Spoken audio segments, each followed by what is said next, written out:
혹시 이 방송을 처음 듣는 분이 계시다면 저희는 직장인이고요. 네. 지금 이 방송 4년째 하고 있습니다. 그러네요. 벌써 4년이네요. 4년 반 됐고요. 네. 그렇죠. 한 이제 12월 되면 4년 반 되니까요. 네, 그러고 있습니다. 그런 사람들이고요. 네. 저 오늘 또 웹툰 전문가 쌤씨 모셨는데요. 오늘은 이제 좀 웹툰 말고 특집으로 좀 컨텐츠를 하나 준비를 해왔습니다. 네. 제가 10월 달에 정말 오랜만에 네. 해외여행을 한번 갔다 왔거든요. 축하드립니다. 네, 3년 만에. 3년 만에 네. 해외여행을 그 태국 방콕으로 해외여행을 다녀왔는데 네. 그래서 제가 좀 여행 가기 전에 이것저것 찾아보니까 의외로 컨텐츠가 좀 없더라고요. 관련된 소개하는 뭐 블로그 글 이런 것들은 많은데 네. 제가 가기 전에 저 유튜브 영상을 좀 많이 보려고 했는데 네. 뭐 어디가 괜찮은지 뭐 어디가 가볼 만한지 그런 걸 보려고 했는데 생각보다 또 컨텐츠가 그렇게 많지 않은 것 같기도 하고 네. 또 이왕 갔다 왔으니까 네. 또 한번 소개해드리면 좋을 것 같다는 마음으로 한 2회에서 3회 내지 뭐 방콕 여행 준비 과정이라든지 네. 뭐 가서 뭐 팁이라든지 그런 거 위주로 좀 소개를 해드리려고 합니다. 쌤의 방콕 여행. 그렇죠. 되게 오랜만에 특집 컨텐츠 같아요. 쌤보틀. 네. 그래서 저는 10월 중순쯤에 한 7박 8일의 일정으로 좀 오래 갔다 왔어요 이번엔. 그래서 와이프와 함께 둘이 다녀왔고요. 일단 가기 전에는 뭐 자연스럽게 해외여행이라면 당연하겠지만 제일 중요한 거는 비행기와 숙소입니다. 그렇죠. 그래서 그것만 준비해도 뭐 거의 뭐 여행의 반은 준비가 끝났다. 그렇죠. 나머지 반은 돈이죠. 그렇죠, 맞습니다. 그래서 그거에 좀 되게 신경을 많이 썼고요. 네. 사실 계기는 되게 간단했어요. 원래 그 휴가를 10월 중에 계획을 하고 있었는데 네. 사실 제주도에 가려고 했었거든요. 아직 그때까지는 해외여행이 좀 어려울 줄 알고. 네.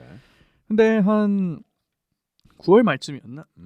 아니면 8월 말쯤에 친구가 네. 방콕에 갔다는 거예요. 그 당시만 하더라도 이제 그 당시에는 그 코로나 그 백신 접종 기록만 3차까지 있으면은 태국에서 뭐 괜찮다. 그리고 들어오기 전에 신속 항공검사만 한번 받으면은 국내 입국 시에도 무리가 없다라는 얘기가 돼서 그 정도면 갈 만한 거 같네. 그렇죠, 해가지고 그렇죠. 저희도 이왕 갈 거 제주도는 작년에도 갔다 왔으니까 좀 새로운 방콕에 다시 한번 가보자라고 해서 비행기를 예약을 하게 됐고요. 네. 비행기는 그 뭐 많은 분들이 아시겠지만 그 스카이스캐너라는 사이트가 있습니다. 뭐 비행기로 치면은 가격 비교 사이트죠. 쉽게 얘기하면은 네.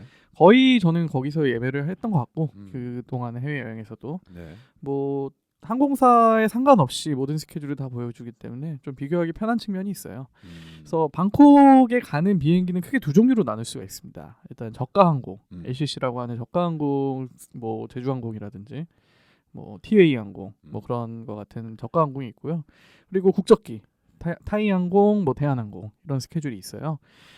저희는 일단 결론부터 말씀드리자면 대한항공을 선택을 했습니다. 이유는 뭐냐면은 가격은 당연히 대한항공이 더 비쌉니다. 네. 근데 좀 더 결정적인 차이라고 하면은 비행기 스케줄의 차이가 있어요.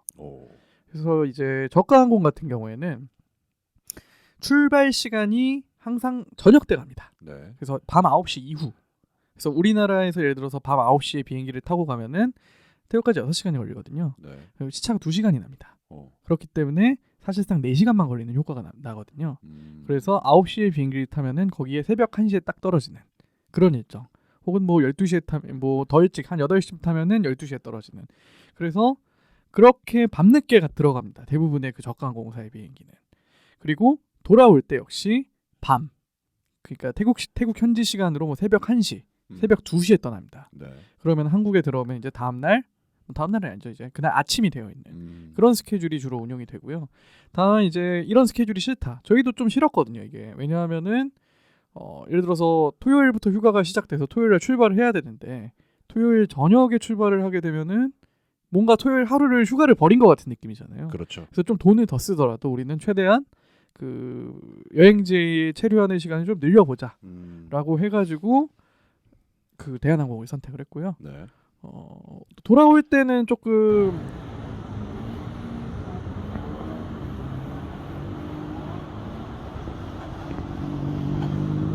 역시 같은 마음으로 최대한 오래 있자라는 마음으로 오히려 밤 비행기를 선택하긴 했어요.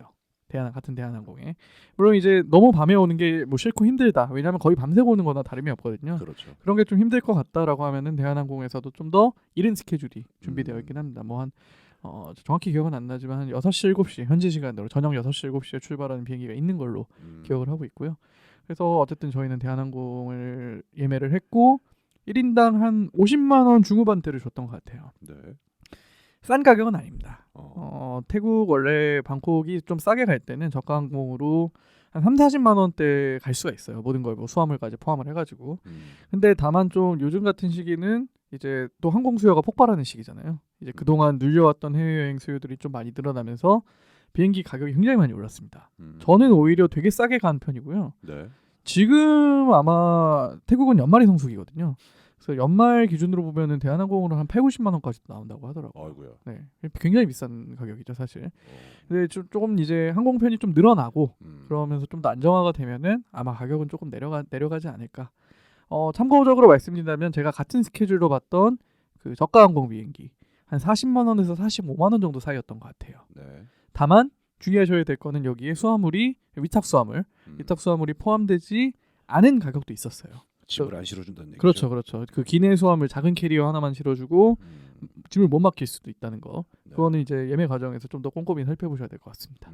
대한항공은 당연히 뭐 큰 거 하나 실어줍니다. 20kg죠. 네, 23kg까지 실어줍니다. 오. 네, 대한항공은. 그래도 뭐 그렇습니다. 그래서 비행기가 예약이 됐으니까 이제 다음으로 중요한 거는 숙소. 그렇죠, 그렇죠. 숙소도 사실 방콕 여행을 간다라고 하면은 제가 봤을 때 방콕 여행의 가장 큰 메리트는 한국보다 어마어마하게 싼 가격으로 좋은 호텔, 소위 말해서 뭐 서울에 있는 5성급 호텔, 네. 뭐 여러 체인들 있잖아요. 네. 예를 들어서 뭐가 있을까요? 뭐 메리어트 하얏트 호텔, 메리어트 호텔, 뭐 인터컨티넨탈 호텔 다 한 번씩 들어보셨을 것 같고 뭐 포시즌스 호텔 네. 그런 체인들이 방콕에도 다 있습니다. 심지어 훨씬 더 많습니다.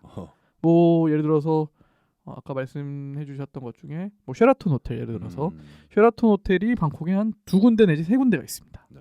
그리고 뭐 또 갑자기 이름이 기억이 안 나는데 인터컨티넨탈 마찬가지로 여러 군데 있습니다. 그런 식으로 뭐 그 골라서 갈 수 있는 반면에 가격은 제가 봤을 때 한국에 비해서 거의 반값이라고 생각하시면 돼요. 반값보다 더 쌀 수도 있고 그게 가장 큰 메리트라고 생각을 합니다. 네. 소위 말해서 우리나라에서 한 1박에 한 3, 40만 원 주고 가야 되는 호텔이 10만 원에서 20만 원대다. 그렇게 생각을 하시면 될 것 같아요. 그게 가장 큰 메리트고 또 그걸 즐기기 위해서 방콕에 가시는 분들이 굉장히 많은 걸로 알고 있습니다. 이건 뭐 뒤에 가서도 더 설명을 드리겠지만 그래서 이 호텔을 어디로 잡느냐 혹은 뭐 어떤 브랜드로 잡느냐에 따라서 여행의 목적과 퀄리티가 굉장히 달라질 수 있다. 일단 그거를 먼저 말씀을 드리고 싶고요. 네. 또 숙소에서 중요한 게 위치잖아요. 아, 그럼요. 예, 그래서 방콕 호텔은 일단 크게 얘기하면은 두 종류의 위치가 있습니다. 물론 더 세분화시키면 훨씬 더 많은데 쉽게 좀 간단히 정리를 하기 위해서 크게는 두 군데로 나눌 수가 있어요. 첫 번째 도심, 완전 도심. 교통이 좋다는 장점이 있죠. 그렇죠. 그렇지만 방콕은 사실 제가 봤을 땐 교통이 좋은 게 또 크게 의미가 있나 싶은 게 교통 체증이 어마어마합니다. 그래서 도심에서 택시를 잘못하면은 진짜 한 1, 2km 가는데 1시간 걸리는 게 1도 아닙니다. 그래서 그 태국에 가시면은 그 지하철, 태국엔 정확히 말하면 지상철의 라인이 있거든요. 그 우리나라로 치면 뭐 모노레일 같은 그런 라인이 있는데 주로 그 모노레일 라인에 숙소를 잡으시는 분들이 많아요. 왜냐하면 아예 택시 안 타고 나는 그 BTS라고 하거든요. 그걸 방탄소년단이 아니라 BTS입니다. 네.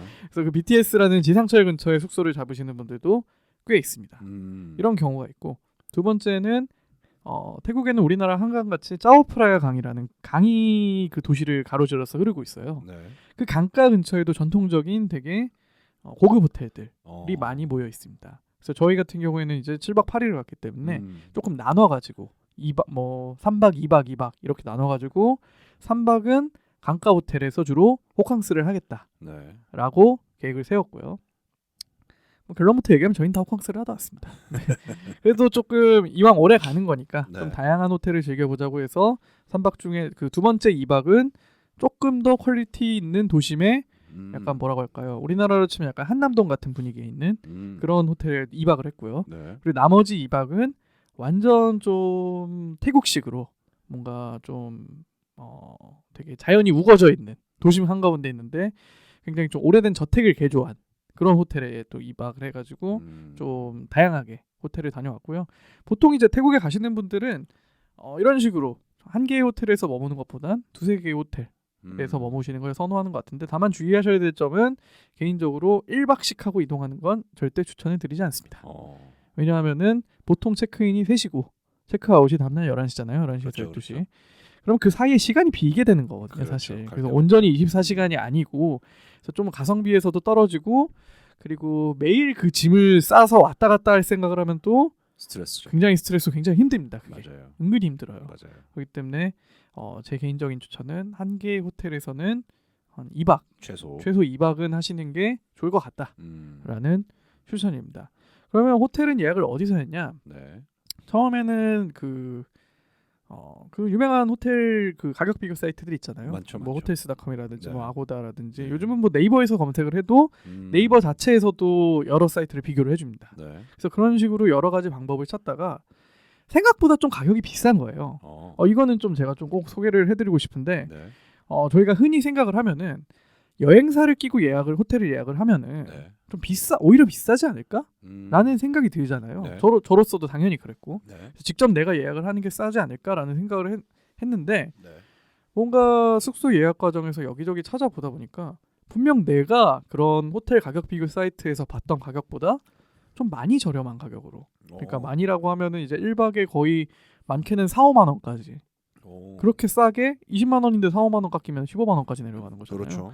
뭐 그런 가격에 예약을 했다는 사람이 심심치 않게 보이는 거예요. 그래서 이건 뭔가 해서 좀 더 서치를 하다 보니까 태국만큼은, 방콕만큼은 그 여행사를 통해서 예약을 하는 게 일반 그런 사이트보다 더 저렴하고 심지어 여러 프로모션도 껴서 준다라는 정보를 알게 됐습니다. 뭐일까죠? 네네네. 제가 봤을 때는 이거는 일단 뭐 업체 명부터 말씀드린 게 맞는 것 같고 네. 몽키 트래블이라는 업체가 있어요. 네. 그 방콕을 좀 동남아 쪽 위주로 하는데 그 중에서도 태국 쪽을 좀 중점적으로 하는 여행사인데 이제 뭐 여행사에서도 당연히 호텔과 계약을 해서 여러 방을 구할 거 아니에요. 그렇죠. 그래서 대량으로 제가 봤을 때 계약을 하면서 규모의 경제로 인해서 방값이 싸지는 게 아닌가. 그래서 저는 모든 일정을 다 거기서 예약을 했고요. 네.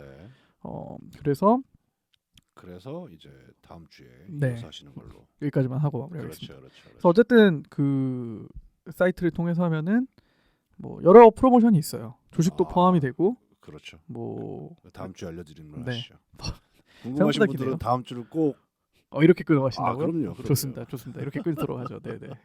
그래서 다음 주에 호텔 예약 마무리부터 네. 이제 또 가기 전에 또 몇 가지 준비해야 될 사항들이 있잖아요. 그렇죠. 제가 봤을 때 4회까지도 나올 것 같네요. 이거 하다 그렇죠, 보니까. 그렇죠. 어쨌든 뭐 최대한 많은 정보를. 네, 최대한 많은 정보를 방콕 호캉스 100% 즐기기. 네네네. 어쨌든 뭐 호캉스만 하다 왔죠 사실. 하지만 뭐 다른 제가 방콕을 한 4번째 가봐요. 그렇죠. 그렇기 때문에 뭐 다른 방면으로도 최대한 또 소개해드릴 수 있을 만큼 소개해드리도록 하겠습니다. 네, 다음 시간에 유익한 방송 되겠네요. 네, 다음 시간에 또 이어서 설명을 해드리도록 그리고 하겠습니다. 방콕에 나무 많던가요? 나무요? 네. 나무 많죠. 나무 많아요. 네, 걸어야 야자수가 돼요. 많습니다. 네, 걸어야 됩니다. 네. 걸어야 돼요, 여러분. 그 포레스트앱이라는 사이트가 있습니다. 저희 어플을 다운 받으시면 그 걷는 만큼 이제 그 화분을 드리거든요. 네. 또 이제 걷는 만큼 나무를 심어요. 우리나라가 더 푸르러지겠죠? 많은 이용 부탁드립니다. 네, 포레스트 앱. 검색 부탁드립니다. 네, 여러분. 좋습니다. 그래서 오늘 방송 이제 특집 방송 방콕 여행 후기는 다음 시간에 또 이어서 하도록 하고요. 네. 또 역시 아직 썰 풀어드릴 내용이 많으니까 다음 시간에 꼭 또 들어주시기 바라겠습니다. 좋습니다.